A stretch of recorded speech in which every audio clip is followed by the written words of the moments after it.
ekene nwoke kene nwanyị ọ traditional nwoke dị mudude nke mmiri kingdom na-ekwu from Edinburgh, Germany. Achọghị m igbu ogbu, achọghị m ịchọ mma, achọrọ m nnọọ ka ndị otu ndụ ka unu mara na okenye na-ekwu ka na o nwere oruo mgbe eji akpọ iyi oru mgbe eji ama njakịrị oru mgbe eji egwu egwu oru mgbe eji ekwu ife gbara akpụ ruo nne okwe gbara akpụ rie nne. Asụzụ Gary Martin ekene ngị Godwin Smith ọmaka mere gị iji ọka ọ dụbara gbuo ụnụ akụja na akụja eje na-eje ọka ọ dụbara gbuo eze nri jere ọka because the people without the history of the past is always or likely repeating history. Even repeat onwe ya. How long shall they buy your prophets while you stand outside and they look? Una na-ene anya ibe ahụ na-eme ha dozu ndị amụma ma ndị amụma ha ma ndị amụma eziokwu a na-akpọkọrọ ha na-egbeje ha ọka. Eze nri bayi ahụ wụ nri kingdom former nri ọka kingdom. Eze nri gara to exile, ọ gara ọka ahụ afọ ọsọrọ ya togo ka ọ gaa to ọka. Obi Okori gara ọka, many of ndị ichie ebe anyị gachara ọka. N'anya nke mụnwa anyị nwewo ndị ụzụ anyị nwewo ndị na-akpọ ụzụ. Asịgo na ọwụ na gọọmenti nebara ụzụ ọka anya na ya akpọ gawa ga-ekpu ogbunigwe na mgbe na egbe. Unu nwere ike che na anọba anyị ahụ na udo dị. Udo adịghị. I will tell you history. Akọrọ na-akpọ ụzụ, anyị na-akpọ ụzụ. Anyị nwewe ancient civilized people ji aka anyị na manufacture ihe niile because Chineke kechara ihe niile dobe ebe anyị ya. Anyị na-akpọ ụzụ na-akpọ ihe ọwụ na onweghị ihe anyị agaghị akpụ. Forget ya na a na-eje kpọta ndị mmadụ from China, kpọta company Julius Berger, kpọta construction company, kpọta company nke a, kpọta company nke a. Ifele mee ndị gọọmenti woe to those people. Ana m achịkwa ọchị, anọ na Germany na-achịkwa ọchị. Woe to those people. Look at ibe unu na-akpọ foreign company ka ha bịa rụbara ụnụ ọrụ bụ ụnụ ebe unu nwere ndị mbụ na ndị egede ji aka ha na-develop that place. Ancient civilized people. Unu ama history and unu agaghị ama ihe unu na-eme. Unu amaghị ihe unu na-eme, unu na-akọ na bandị azụ. Unu kpụrụba ndị nna nna anyị, ọ biko otu a ka esi kpụrụ ndị nna nna anyị lebe n'ohu. This na-repeat kwa again. Asị gị na iji eje alọchukwu, asị gị iji eje ọka. A na-akpụkọrọ our people, na-akpụkọrọ ndị ọkpụkpụ mmadụ because ndị akpụkọrọ ba ya awụhụ ụmụazị. Ndị agbụrụ great men na-akpụ something, na-alụ something, na-alụpụta great things. Look at it today. M ga-ajụ gọọmenti unu napụrụ ndị nna nna anyị ekpu egbe. Tata unu na-ege egbe ndị ọcha kpụrụ. Ndị ojii enweghị ike ịlụpụta nwe anything because ndị ojii ahụ jere were ibe ndị ọcha na-egbu onwebewu ndị ojii nazi ego ibe from ndị ọcha before you know it ha wuru ndị ji ụgwọ. Ego one ka Nigeria ji China, ego one ka Nigeria ji America, ego one ka Nigeria ji Europe. Mana unu nwere people ife niile ahụ nọ bụ unu na-provide ya unu ancient civilized people ji aka ha na-provide onwe ha everything ha nwere. Today, I want a government in the traditional nwoke dị anya because asị gị na ịchọwa isi ọchụ. Ịchọwa isi ọchụ. Ife buru ọchụ ije n'ụzụ. Awụghị be dibịa maka ụzụ kpụrụ ogbunigwe eji gbarike obodo. Ụzụ kpụrụ mma, ụzụ kpụrụ egbe, ụzụ kpụrụ mkpa eji akpa mmadụ ma nke eji akpa eze. Ụzụ kpụbiri kebụl. Ewere kpụrụ ụzụ lewe ha n'ohu. Saa eji ejewe alọ chukwu eji eje ọka. Today, dibịa kpụọ ọka medi oje ọka. Unu asịkwara na unu amaghị ibe merenụ. Unu ejighị alụ fensik. Unu ejighị alụ panadol. Unu ejighị alụ gogodo ọka medi. Onweghị ibe unu menwuru. All government, all colonization, all new colony. Sọsọ ibe a chọrọ ka unu na-eje ụka. Na-eje awụkọrọ n'ime hall. Unu adịghị adị productive. Unu agaghị adị creative. At the end of it, ibe unu ga na-eri from China, from Europe, from America, importer. Onweghị ibe unu nwere ike ime nwee sport. Because onweghị ihe unu menwuru. Ọnata kịta akpụ egbe akpụrụ nje ọka je kpọchie before you know it ya ele m no. Egbukwuo m egbuo. At the end of it, these people achọkwa egbe. Feje gobezie nke ndị ọcha jidewe ụgwọ. Nwanne wetere m eke. Ma alụ ya. Alụ ha bụkwa hem before. Alụ ha bụ hem before. Mana wetere m ofu. Just give me a try. Nye m only 3 months. Ka m were wepụta something. Ka m baa n'ụlọ ụzọ pụta. Ka mara na moji akpụta nke ka nke ahụ maka moji akpụta exactly nke ahụ ka moji akpụta nke yiwere nke ahụ. Kụziere na ya na-esi eme dibịa. So that onye ọwụna ga-ama ihe wu dibịa. Onye chọzi ime dibịa jeme ife a. Kụziere na ya na-esi alụ ọrụ aka. So that the people ga-ama otu esi alụ ọrụ aka. Kụziere na ya skills. So that I told from it. Zunite na ụmụ unu n'unu chọrọ ka ba dụmma. So that o tonite ka ọ hapụ oje ha ahapụ ya aka. Unu na ụmụ unu na-eji ụka na-ahọrịba. Onweghị onye do creative, onweghị onye do productive, onweghị onye do proactive, onweghị onye do anything. Ibe onye ọ na no consuming. Onye chọọ ka onwe omepụta ofu ibe, akpụkọrọ ya gburu ya jewara ọka. Onye chọọ ka omepụta ofu ibe, akpụkọrọ ya gburu ya jewara ọka. Gwakwadowe onye akpụ eje ọka. Ibe ahụ ikwukọrọ ebe ahụ so na ibe ka o nwere ibe ahụ menwuru. Because ka na-agbakwa onye odo ndụ onye ka na-agbazi onye do ndụ onu. Ka na-agbajikwa onye nwụrụ anwụ. Onweghị hem nne close, unu na-asụ m close o he. Nwanne m n'anya m agwago nwe ọgwụ iji akọkọ m ọgwụ kọọ ya na hem a. Onwe mkparị iji akparị anya na hem a. Onwe ibe ọwụ na iji eme mmemme na hem a. Mana ọwụ na onweghị ibe ime nwere wuti hem a. Nwanne wuti ihe a ka m ga-eji mee gị ibe m chọrọ imego. Ona nna kịta ekwu okwu na don't care how I look. Ibe care okwu a nna ekwu.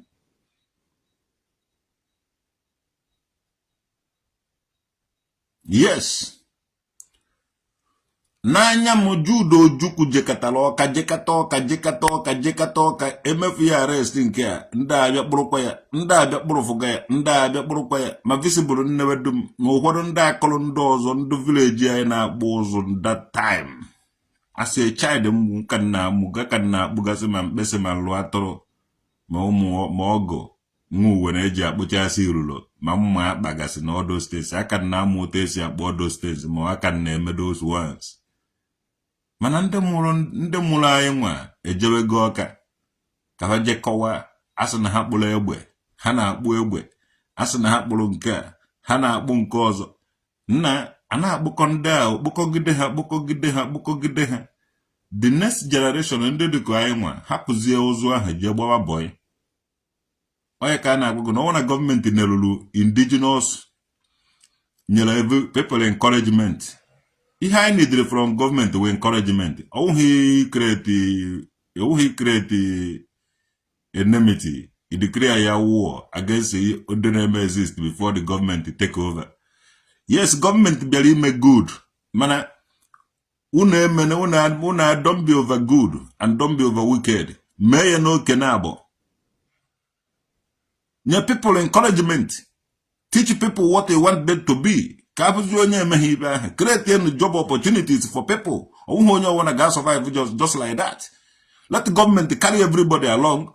Teach people skills. Ono malo to no choredo. The Anambra ono chore inwete tomorrow. Billionaire today. Onye akpazi na ibe ya onye plays na ibe politics.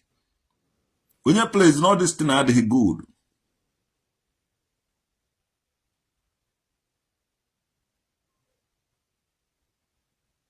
People chọrọ ihe a na-arụ mana onwe onye na-eme ihe ịnwe anwa so ka ije kpụwa ụzụ akpụrụ gị gbochie ịsụ ka ije kpụwa aiza akpụrụ gị gbochie nke ọwụ na imewere ikote okwu na ụka dị ya gwa na ihe unu chọrọ ka people mebe. Gọọmenti neruru ụzọ ọwụ na gọọmenti neruru ụzụ anyị anya ọwụ na gọọmenti neruru ụzụ anya ọwụ na gọọmenti neruru ụzụ anyị anya ebe ka anyị ha na-eje ego egbe from ndị ọcha na ihe niile ndị China na-alụrụ ha dị ya ma ihe niile ha na-eje ego foreign ihe ha na-alụ anyị lụnwụrụ ọdụ steeti mana ha ekweghị eneru dị ya o n'anya. Kedu ihe mmadụ ga-eme ichere otu a nọ obodo a na-alụ ọrụ ma otu a njere gbaa bọị ma na ekwesịghị m ịgba bọị na ọwụ na gọọmenti dị function anyị nwere creative anyị nwere creative na ebe ahụ duzu consumer nke ọwụ na-ewetara from China indomie anyị awee n'ọnụ nke ọwụ na-ewetara ego ka onye ọbụla nazi achọ because gọọmenti achọghị ka elu anything. Yes, we blame gọọmenti ebe ekwesịrị blame gọọmenti. Gọọmenti kwesịrị iteke ime something mgbe a kwesịrị ime something. Ndị nna nna anyị ha ancient civilized people na-akpụ ụzụ ha ji ịkpụ ụzụ ahụ gaa everywhere ije na Anedo enwere ụmụ ụzụ na Anedo uke na-akpụ ụzụ ọka na-akpụ ụzụ anyị nwa na-akpụ ụzụ a lot of ụmụ ụzụ nọ n'ala Igbo niile ihe awụ industrial places ndị Igbo. Now ka ezi ka gọọmenti si nekọta ọdụ steeti anya ka ọmụ ha data na-enekọta ndị ụzụ niile ahụ nọ n'ala Igbo anya na these people ga na-akpụ a lot of things. Ihe unu need kedu ihe ị nidiri ime gaa wetara m sample gote ofuke from China ma ọwa America ma ọwa anywhere gote wetara ha ya ha luzu kasị ya deten ha duplicate ihe ahụ simple. Kịta ọwụrụ na unu neluru ọwụ na gọọmenti neluru ụzụ ọka anya unu karịa na-ama aka wute other countries ndị ọzọ common egbe just common egbe common akpọrọ m ya common egbe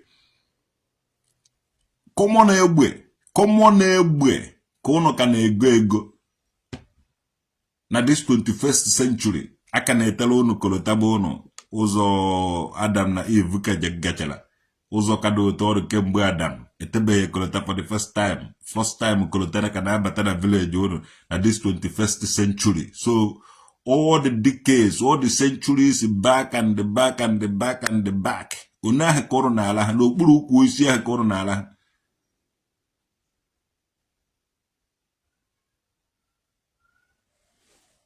This my hair no make sense. Kwebụrụ ọnụ niile ọnụ nwa ndị na-ezu ohi atag ya ndị omenala mana onye gbakara uno ya o ji ala ha n'ọhịa onye gbaka uno ya ọla ha n'ọhịa. Yes, ịgbaka bed gị la hụ n'ana unu na-asata unu na-emebi isi ihe unu nwere unu na-emebi tonda gbogbukwe unu ọma the history of isi unu na-akpụ unu na-akpụ isi unu ọma the history unu nwa na-akpụ isi unu ọma the history of isi unu na-akpụ.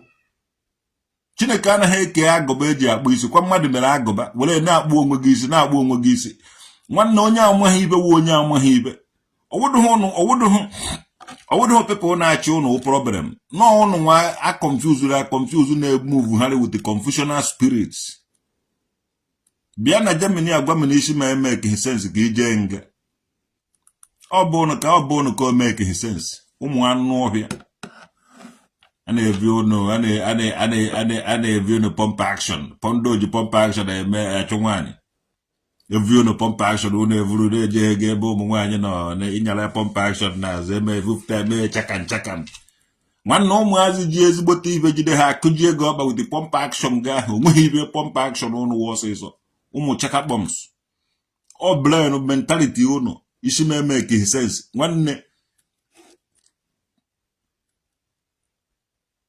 ọ wụrụ na because of isi ka unu ji wee kpụrụ mmiri enweile ọkara akwụ ma kpụrụ akwa ọkụkọ unu ga-erere izi ha immediately ọsịsọ ka m nwetara onye na-achụ ndụ bụ isi ka m mara na ati na unu amaghị ibe unu amaghị ife unu hetiri ndị kpụrụ ndị ịmaha nọ ndụ ahụ kpụrụ ndị ahụ nwe isi ka eburu elele n'ohu ọ dịsị ndị dada unu elele n'ohu tụtụkọrọba ndị agbụma na ndị nsọ tụtụrụba lefe n'ohu nwanne onweghị ihe ga-eme mmiri enweile ọkara akwụ ọsịsọ onweghị ihe ga-eme mmiri enweile ọkara akwụ and because of that mụnwa ga-akpa mmekwu ka agbọpụtakwu akwa dị ọsịsọ onweghị ife ha mere sọsọ ihe ga-eme ọwụ na Anambra na-edi ha oke ite ha ekwuo na ha na-edi ha oke ite akwụsị akwa ọkụkọ igbu oke ite ọ kọntinu ọ na-agwọ ọgwụ ya ọsịsọ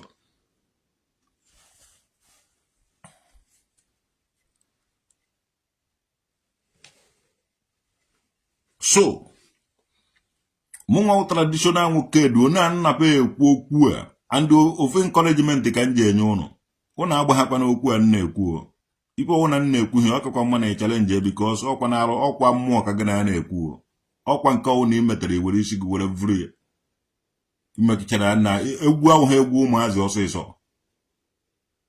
egwu ahụhụ egwu ụmụazị nwere nwayọ dụọ maazị dibịa aka n'ọnụ kọntrol ọdịsị ụmụ ofeke dibịa si na-ezuzu aga ma ọgụ ka ị mara data na mmụọ na-ekwu ọsịsọ and after every damn thing ka anyị bụkwa onye ji atụ onye ọwụna vụrisi dada aka n'ala Igbo nonsense na amụ ha nọ ya nwawu ibe na-eme unu ji ejeghebe dibịa na-ejeghege n'ụlọ ekpere na-ekpere ụlọ ekpere ibe na-eme ụnụ amaghị ebe ibe na-eme unu si unu jide ndị dada la ebe n'ohu enye unu mentalities of ịkparị ndị dada unu fụ ndị dada ụna na-akparị ha na-ekologo okwu na ụka na-atụgo onwe unu na-arụsị na-ejeghegebe dibịa na-eje na ụlọ ekpere na-ekpere ụlọ ekpere na-achebe ibe na-eme unu si mana ibe na-eme unu si unu n'aka ụmụ nwoke a na-agba traditional nwoke dị nwa udude nke mmiri kingdom nwanne ịnọchi ụzọ agbachanye ngenu nọmba 1 pere m ukwu ego unu na-eji ayọ ndị ọcha ego ha nye unu ego ha nye unu ego na ife unu na-eme yahoo unu na-achọ ego ndị ọcha onweghị onye ike do alụ anything ndị China anọrọ China workshop na-alụ every motherfucking things na-ebute unu a na-egoro unu ga-agwụbazi n'ọgwụ ka unu were nweta ego ka ndị China na-alụziri ụlọ ọrụ unu amụ ha data na ọhọrị ka a na-ahọrị unu echi n'izu na-abịa ekeretie unu highest African people na-ebi na life 50 years African people ha na-anwụ at the age of 50 onye lụzie ka jee paaki otigbugbo onwe ya because time arụzi any motherfucking things onye wee si ebe ahụ kubie jere na ihe niile a na-epost na-anwụ a na-anwụ below 50s ebe program unu na-agba na okirikiri onye ruo 50 ọnwụọ onye ruo 50 ọnwụọ tọndagbo kwue unu ebe ahụ unu na-akpụ isi gị na-akpụ isi ndị ọcha unu hụrụ na-achị unu osi na ha akpụ isi wanyị ndị a niile na-achị Donald Trump ịhụrụ Donald Trump na-achị unu ọ naghị akpụọ isi ya ụmụ anụ ọhịa ụmụ agari ofu na agari na-abụ ndụ niile ahụ na-achị unu wanyị eji ha akpụ isi ụmụ turusu ndị ọcha ji ya emebi isi bebe maka ndị ọcha enweghị ike iji aka ha bịa mebie ya n'Igbo n'abịa ahọrọ ya n'ụlọ tru religion sachakọrọ ụvụrụ ụnụ ana m agbara ụlọ ọsọ enyi WhatsApp grupu ọwụdị adịrị m ebe ahụ ma blọkụ onye ọrụ na WhatsApp grupu ahụ anaghị m anọ na WhatsApp grupu ebe ndị amachasịghị ibe ike nọ ị nweghị ike ịrụ m nso ije na-ahụ isi dada ma na soshal midia ọ na-ewe gị iwe adowekọta gị iwe ọkọ ọzọ ọlụ gị high BP iruo m nso n'odi mbọ ga-ewe ma ọgbakọchasị ya ga-ezere gị n'ọnụ ọsịsọ amụrụ m ọkpọ ka m were defend isi m emetie ndị motherfucker kefụrụ ụnụ m ga-emekata ụnụ ihe ụnụ ewere nwa ya ọgbụrụ ụnụ lere ndị nna nna anyị n'ohu and ndị nna nna anyị ahụ ụnụ lere n'ohu vụcha dada ndụ dada agụrụ ndụ dada na nka dada oko dada ekwuru ọbịa ụnụ jidere these people lebe n'ohu lechaa aba n'ohu chejie the names of their villages ebe ha kabiri ebe ha kasiri ụjọ ekweghị ụnụ bụ ebe ha si werepụ gọọmenti bịa nyere anyị aka gọọmenti bịa nyere anyị aka tọnda ji agba uche ụnụ niile n'olie na ahụ na nkwọ na eke ọmụnwa na-ekwu ya ifere mee ụnụ woto yo people ụnụ jide ndị na-akpa ụzụ lebe n'ohu gọọmenti ekweghị enere ụzụ ọka anya kịta gọọmenti na-egozi egbe na China na-ege egbe from ebe a nna butere anyị egbe butere anyị egbe wetara anyị egbe gọọmenti na-egozi egbe ba ji aka ha na-agbụ kama ha ji eji aka ha mee destin were ụzụ ọka mere indọstrị a na-amanufaktur egbe ba na-elesi ya ndị obodo ọzọ mana ba ekweghị emenwu ya gọọmenti ego one ka unu ji n'ụgwọ egbe unu goro kredit na China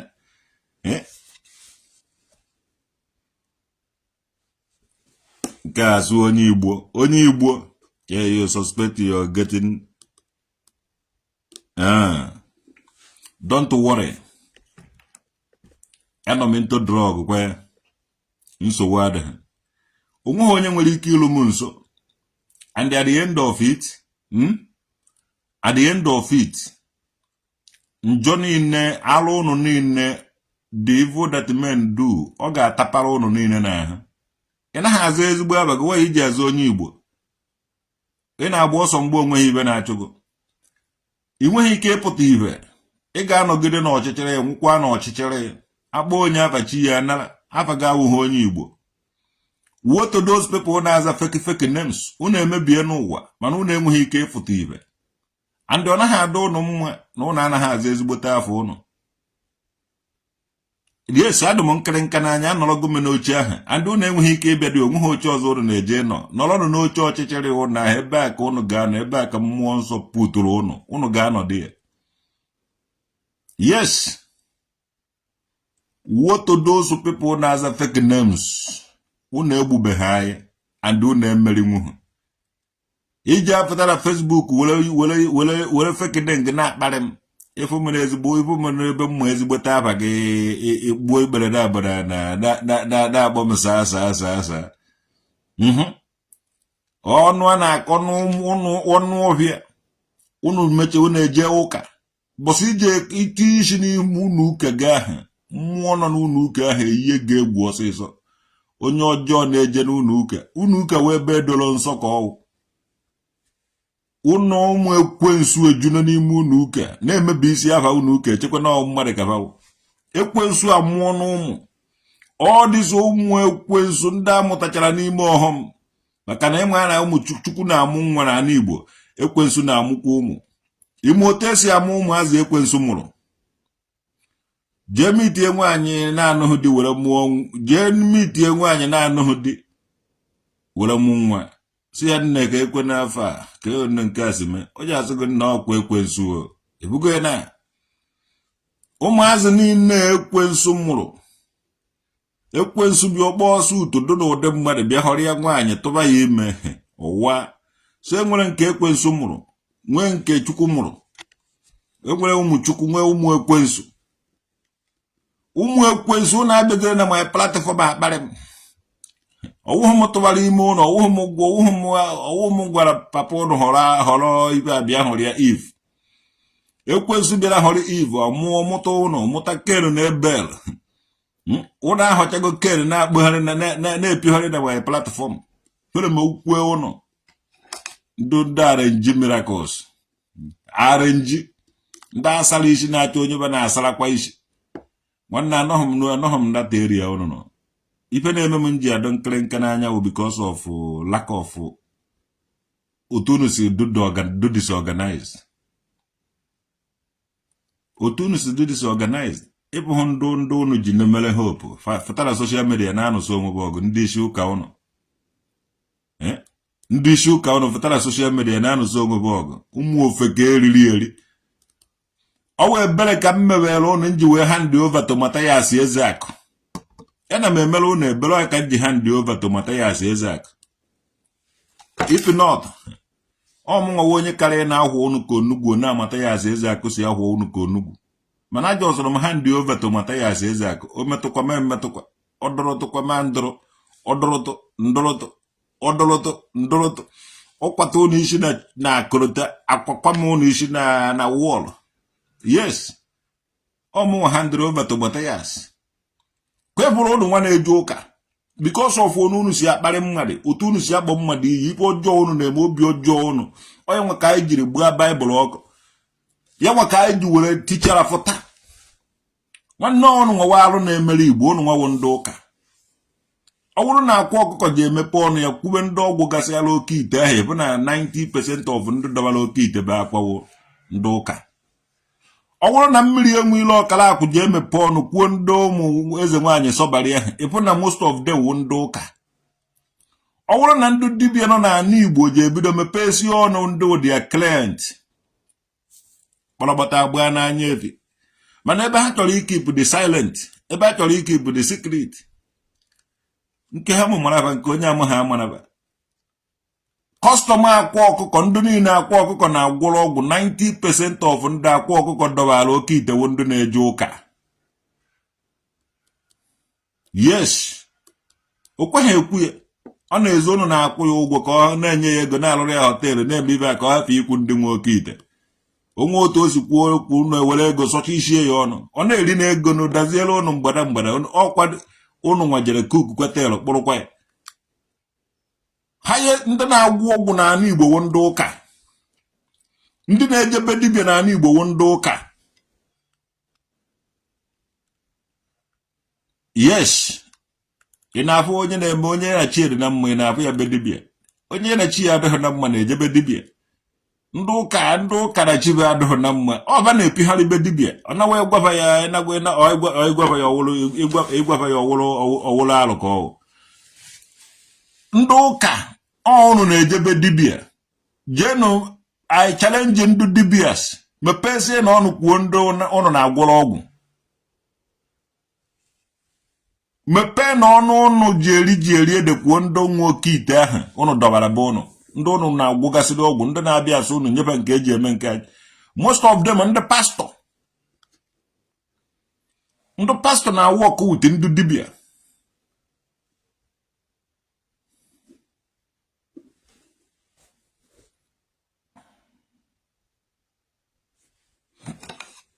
Ndị ụka na-awụ jee jụọ akwa ọkụkọ. Ndị niile nwe oke ite ahụ nọ be ya ka ịfụ nọ ndị ụka.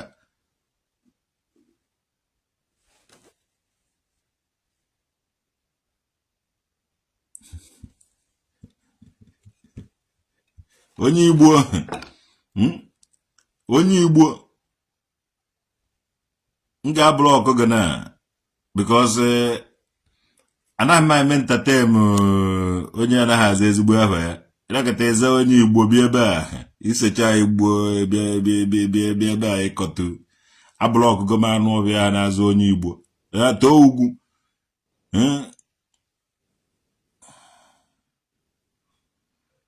So how about Tobechukwu ugwu imere mgbari.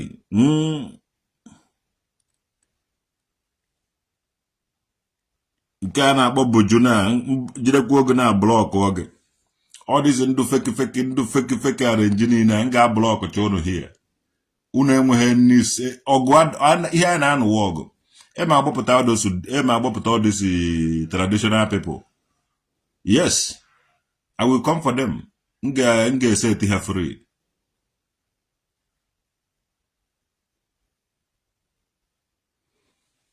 Because otu a ka esi were kpụrụba ndị nna nna anyị.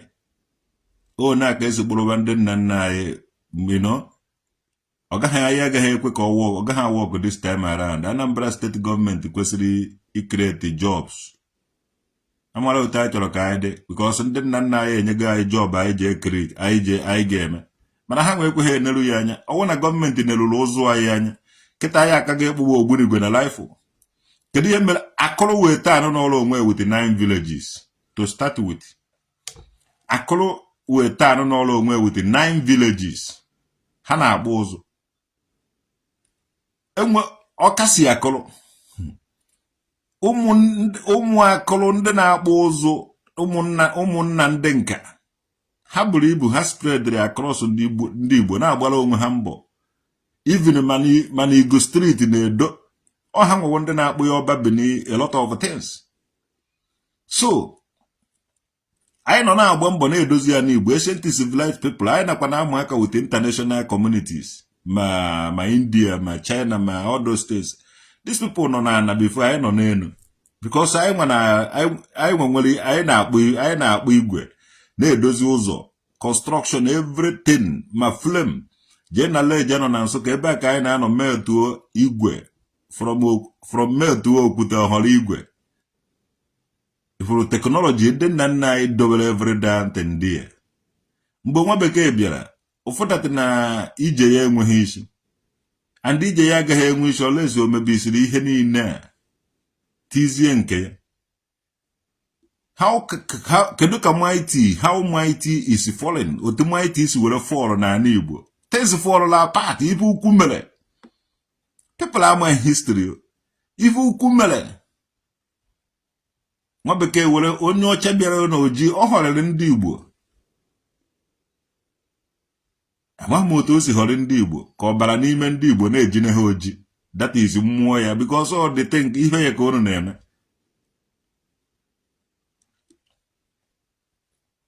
Obido kpụrụba ndị nna nna anyị nyebe ha treat sị ha na-aga na-eje Alọchukwu. Ha je eje Ọka. From there na-ele ha n'ohu. Na-ebu ha allegation. Jee na ibi n'ụkpa abido na Alọchukwu ebe a ka a nọrọ ebe a ka edowere the ship eji wele ndị a n'ohu. Legide ha. Nyewezie ha treat. Agbụzine nke.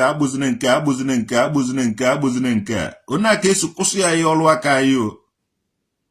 Now, ha nazi eje na-ego egbozi na China. Na-egozi ma all those things anyị na-alụ before. Ha nazi ego from China. Yes. Ha na-egozi ihe from China. Now, ụmụazị dazi agba mkpụrụ mmiri onwezighị onye chọrọ ịrụ ọrụ because gọọmenti achọghị ka ha rụọ ọrụ nna ha dobe ọrụ nna nna anyị dobere anyị gọọmenti achọghị ka anyị rụọ dete. Dibịa gwụọ nke eji eme ihe a oje Ọka. Traditional nwoke dị akpụ ogbunigwe oje Ọka. Ka ihe ndebe anyị chọrọ. How long shall they by our prophets? Why we stand outside and look? Gịnị ka unu chọrọ? Unu chọrọ ka anyị zuo ohi, ka unu chọrọ ka anyị gbuwe anụ na-ata anụ, ka unu chọrọ ka anyị kọwa ubi, ka unu chọrọ ka ịkọkwuo ugbo ije Ọka je kọwa. Ndị Fulani ewere na ma tara isi ihe ịkọrọ. Anyị amaghị ibe na-eme, we don't know what to do. So ije Ọka awụhụ anything. Gọọmenti ọsọ papa m onye ala udode. Enwere m great history. Akụrụ weta n'ọrụ onwe with 9 villages before. Our ancient civilized people ji aka ha na manufacture a lot of things. Na that place ya na-akpọ Nri Kingdom. And ego the history of Eri. Asịghị is unclear. Eri is a sky man. Asịghị is unclear. Eri is Eri. Is a blacksmith. Eri is a blacksmith. Owo onye nna nka. Nna ya wụ nka. Ọ nna ndị nka. Nna nka. Eri wụ nna ndị nka. Owo ohu elelele ma ọgụ anụrụ anụ ọtụtụ ọgụ anụrụ anụ ma ọsọ agbara agba mere. Dati nri ya ebukwara ebe ahụ na Ọka ahụ ebụrụ ebe ahụ ji wee dozie ebe ahụ. The men Ọka ụdụ be anyị wụ Ọka. Eri is a blacksmith. O si n'enu were bịa say sky man, the history is unclear. How can I say it's unclear? The history is clear. Ọ akọrọ n'ụzọ nna ndị nka. I will history, I'm a history. The history is clear. The man is a blacksmith, also corner. Ya wunda na akpụ basara spread na Igbo niile. Eriwe ihe ahụ. The man. Onwe ife ha agaghị alụ. Even though when a government in Eroluvac, I akabaga elu plane. Kama anyị lụọ body alụ, ndị ji alụ engine alụ engine. But look at the government here just review ka nama. Okay, elephant. Mana na-ewe ibe ka mbe. Unu ka na-ego ego from China, na-ego ego from foreign. Mana unu nwere ụzụ, unu nwere ndị nka na ụzụ, unu nwere those people. Unu achọghị inebali, unu achọghị ibuild nke unu nwa. Ife unu na-ebuild nke ndị ọcha, unu atrọst ha onwe unu. Ife unu trọst wụ ndị ọcha, unu achọghị iwu ndị eji ụgwọ. Unu chọrọ iwu ndị ji ụgwọ. Aga na-enye unu credit, na-evu unu ngwa ọgụ, na-evu unu ihe a. Ihe akwụkwọ ihe ọ na-efu na backyard unu. Ihe awụ ihe unu lụnwuru. Kedu otu esi emepụta igwe? Okwute kara aka ka eji eme otu igwe. Aja kara aka ka eji eme ka ndị otu ya. Ka eji eme glass. Mmiri kara aka ka eji eme ihe. Ọ na-esi ihe people na agolo the thing. Mgbe isiri something n'ọkụ, ọ na-asụ uzu ọkụ ya ahụ. Ị mara weta uzu ọkụ ya ahụ, ọ ga-afọ ọma another thing. Who knows that? Okwute from okwute ka esi eme igwe.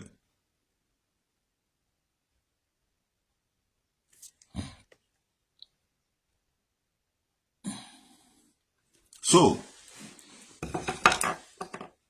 ekporo mmadụ ji ọka, Jude Ojukwu jekatara ọka, jekata ọka. Ọ kwụsịghị anyị ekpo ụzọ, kama ọ kwụsịrị anyị ekpo egbe. Ọ kwụsịrị anyị inwe the knowledge of, ọ kwụsịrị anyị nwa with the younger generation inwe knowledge of ekpo double barrel. Because ọ bụrụ that na akpụrụ Jude Ojukwu na-eji ọka ma ọ na-abịa control anyị nwa. Na-abịa na control my village and the other ndị nka na ụzụ na village ọzọ dị iche iche. Ọ karịa oketa na ịbịa be m chọọ inye gị ọjị nga na-enye gị enye gị ọka med. Sịgị nna were naba. Ibe mma wee na-edistribute ya na-evu ihe ndị mmadụ. Ibe unu ji ya eme nwa ama. Otu a ka ọ dị dibịa na-agwọ ọgwụ, ibe ọma ya gwọrọwa ọgwụ na-enye ndị mmadụ. Ibe ji ọgwụ ahụ eme ya nwa ama. So akpụrụ ụzọ akpụrụ dibịa. A na-akpụkwa ndị ụkwa sọ ndị dibịa ka akpụ eje ọka, a nakwa akpụ anyị nwewu ndị ụzụ ejekwu ọka. Mana mkpụ ha anaba nwa ahụ baa n'ụlọ ụzọ m fikọwa ihe dị otu a. Nwa ahụ baa n'ụlọ ụzọ m fikọwa ihe dị otu a. Onye ọzọ the next available person n'ebe ahụ nwere ike jee suo m imi because ọ maha na mkpụcha anyị na ọ n'ọkpa ya ka m jee testi ya. So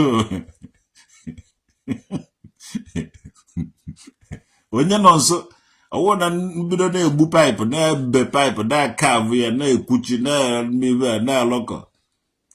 Nwanne o nwere mgbe o je oluwe finishing ọ bata to finishing touches onye nọ m nso ji agba ọzọ because ọ maghị na ịkpara egbe aka.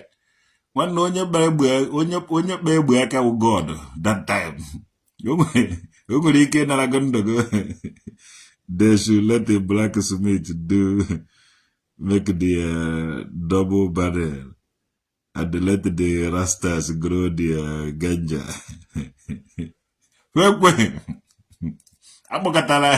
Akpụrụkata Jude Ojukwu n'enube anyị n'ebe Jude Ojukwu. Every time ndị eke agbakpọ obe Jude Ojukwu, every time ndị eke agbakpọ obe Jude Ojukwu, agbakpọ mbe visible nnewedum, agbakpọ obe Jude Ojukwu. Ifugo ya na megidere anyị na-agbụzi sọnsọ m uwe na osi ite na egwu egbe na mbazi na mkpesa na nrụ atọrọ ọdụ steeti ụmụ kịrịkịrị ya ka anyị na-agbụzi because enye ha chazị ka anyị na-aga n'ihu. Ịchọ ka ị gaa n'ihu ebe ego gwuo, ịchọ ka ịgbagote ebe ego gwuo because anyị nwewe treat, anyị nwewe problem to our neighboring villages because these people na-akpụ egbe enwere ike one day evi ụmụ ha egbe so je ekpochafu one village, ha ekpochafu one village under 1 minute. So because of that ndị obodo tụbazie egwu kpọtazie gọọmenti.